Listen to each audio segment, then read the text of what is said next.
राजधानी दिल्ली में 2024 के लोकसभा चुनाव का बिगुल बज चुका है।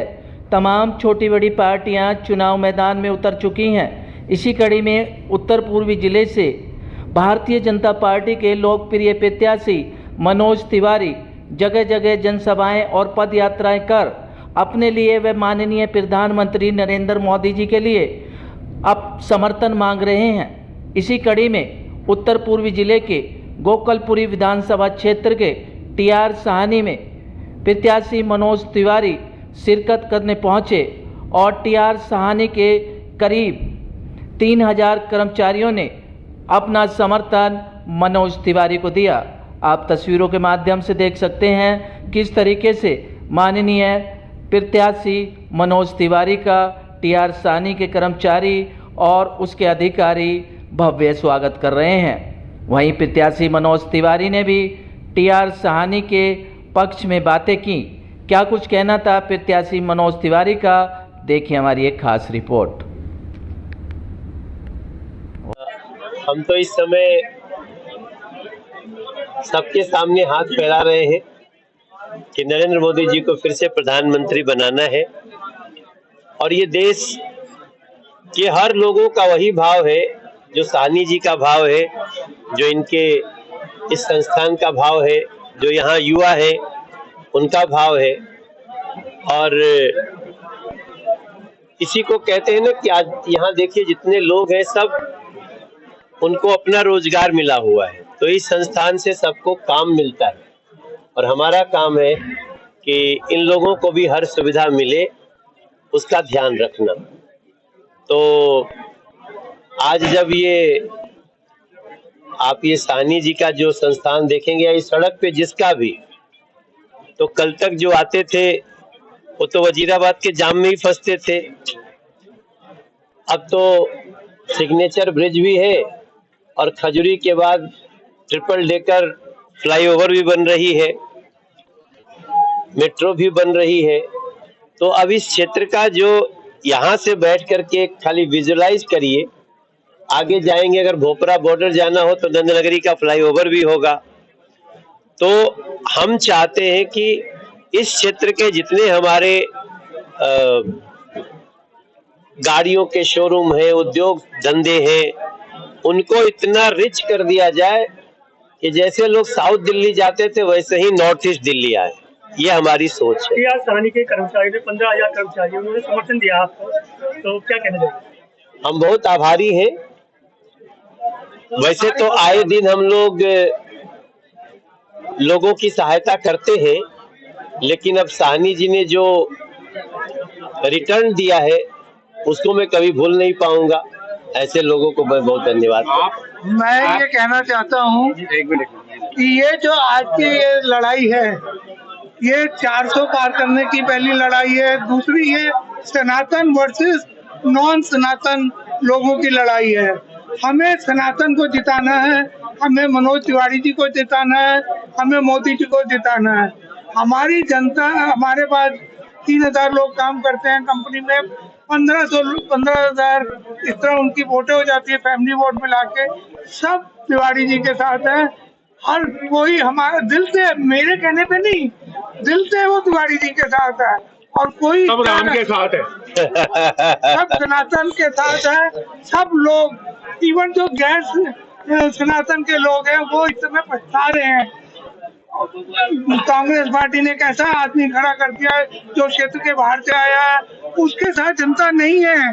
उनकी अपनी ये पार्टी के लोगों ने उन्हें ठुकरा दिया है। वो तो एक मजबूरी है कि अब उन्हें कैरी करना पड़ रहा है। तो ये भी जीत जो होगी तिवारी जी की, ऐसी जीत होगी जिसकी 95% वोटें मिलेंगी, 5% वोटें मिलेंगी वो भी नहीं मिलेंगी, जमानत जब्त होगी ऐसा। और ये मैं घोषणा भी करता हूँ, रिक्वेस्ट भी करता हूँ प्रधानमंत्री महोदय से कि इस बार हमारे तिवारी जी को कोई अच्छा मंत्री पद देके सम्मानित किया जाए। मनोज तिवारी जी का मैं सबसे पहले धन्यवाद करना चाहूँगा। उन्होंने अपने बिजी शेड्यूल में टाइम निकाल के हमारे पास आए हैं और हमारे साथ खड़े हैं कंधे से कंधा मिला के। वो एक ऐसे शख्स है जो हमेशा ही अपने वर्कर के लिए, अपने कॉन्स्टिट्यूंसी के आदमी के लिए दुख हो, तकलीफ हो, सुख हो, हर जगह वो खड़े होते हैं। सुख में आईना है, दुख में जरूर खड़े होते हैं। आप जानते हैं कि जब हमारे यहाँ साथ वाली बिल्डिंग में डिमोलिशन हो रही थी, उस समय 4 बजे तक सुबह एलजी के यहाँ से हमारे साथ बैठे हुए थे और उनको रोकने के लिए उन्होंने भरसक प्रयास किया, जिसकी वजह से आज हमारा टी आसानी बच गया। मैं उनका तहे दिल से धन्यवाद करता हूँ, पूरी स्टाफ की तरफ से धन्यवाद करता हूँ। उनके जैसे एकदम बीजेपी के वो एकदम अच्छे कार्यकर्ता है और बीजेपी के लिए काम करते हैं। अच्छा, उन्होंने रात दिन 10 साल से मैं उन्हें देख रहा हूँ काम करते हुए इस कॉन्स्टिट्यूएंसी में। उन्होंने हमेशा सबके लिए अच्छा किया। 3000 कर्मचारियों के साथ समर्थन देने की बात। समर्थन की बात यह है जी कि हमारे पास 3000 लोग काम करते हैं।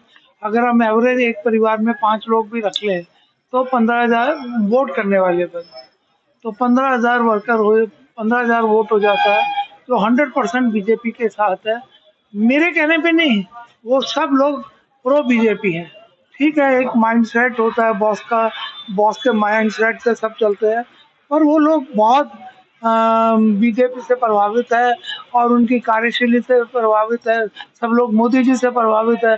मोदी जी ने जो एक नारा दिया है 400, इस बार 400 पार, मुझे तो लगता है 400 वाला भी फार्मूला और ज्यादा जाएगा इस बार। सर, विकास कार्य की बात करें, सांसद जी 10 साल से यहाँ पर हैं, तीसरी बार टिकट मिला है, कितना विकास कार्य हुआ है? पूर्ण विकास।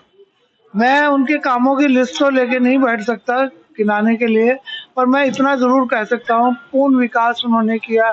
नाली खड़ंजों से लेके, जो एक एमएलए काउंसलर का काम होता है, वहां से लेके पुल बनना और सिग्नेचर भी सबसे बड़ा उदाहरण है, जो आज नॉर्थ ईस्ट दिल्ली के लिए एक शान की बात है। साउथ दिल्ली के मुकाबले पे नॉर्थ ईस्ट दिल्ली अगले 10 साल में आ जाएगा। जैसे व्यापार को यहाँ ये बढ़ोतरी करा रहे हैं, मनोज जी ने जैसे व्यापारियों को सपोर्ट दे रहे हैं, ये एक अपने आप में अद्भुत कार्य है। इससे जो है इस इलाके की पूरी जनता खुश है, इसके निवासी खुश है। आप सोचिए कि जैसे हमारा यहाँ टी.आर. सानी मोटर खड़ा है, इससे अमर कॉलोनी पीछे जो है, मीत नगर है, इन लोगों की प्रॉपर्टी की वैल्यू डबल हो जाती है। कीजिए, अब यहाँ मारुति शोरूम के पीछे हमारा घर है, तो वो एक बढ़ावा देता है, कीमत को बढ़ाता है। हर आदमी जो है खुश है, खुशहाल है और पूर्ण विकास हो रहा है। अगले 10 साल के अंदर, 5 से 10 साल के अंदर ये साउथ दिल्ली को पिछाड़ देगा और आगे बढ़ जाएगा। दूसरी तरफ देखें, विपक्ष मजबूती के साथ महागठबंधन के साथ आ रहा है, कन्हैया कुमार तिवारी जी के सामने खड़े हैं, क्या कुछ कहना चाहिए? विपक्ष है ही कहाँ? कौन है विपक्ष? आप किसे विपक्ष कहते हैं? अभी मनोज जी से भी आप इस बात कर रहे थे, मनोज जी ने तो फिर ऐसा नहीं बोल सकते, मैं तो बोल सकता हूँ। विपक्ष है कहाँ पर? कन्हैया कुमार जी को बाहर से इंपोर्ट करके राहुल गांधी ले आए और उन्होंने उनको पेश कर दिया यहाँ। उनकी पार्टी के लोग उनसे नाराज होकर इस्तीफा देके बीजेपी को ज्वाइन कर लिया। तो इससे बात और खफा क्या हो सकती है जनता उनसे? उनके पास अपने इस बार 5% वोट भी नहीं आएंगे। देश को काटने की जो बात करता है, वो देश को जोड़ेगा कैसे? आतंकवादी पैदा करने की बात करता है, देशभक्ति कैसे लाएगा वो? कैसे वो समाज सेवा करेगा? मुझे तो ये समझ नहीं आ रहा। अभी आए हैं, टिकट मिल गया है तो कन्वेंसिंग कर रहे हैं, कीचड़ उछाल रहे हैं, उछालने दो, उनकी जमानत जब्त होगी, ये मेरा आपसे वादा है। मनोज तिवारी जी का मैं धन्यवाद देना चाहूँगी।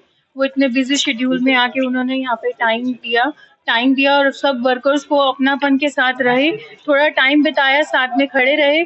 और उनकी सबसे अच्छी आदत है जो वो सबके साथ मिलके चलते हैं, बहुत डाउन टू अर्थ है। और अब की बार मोदी सरकार।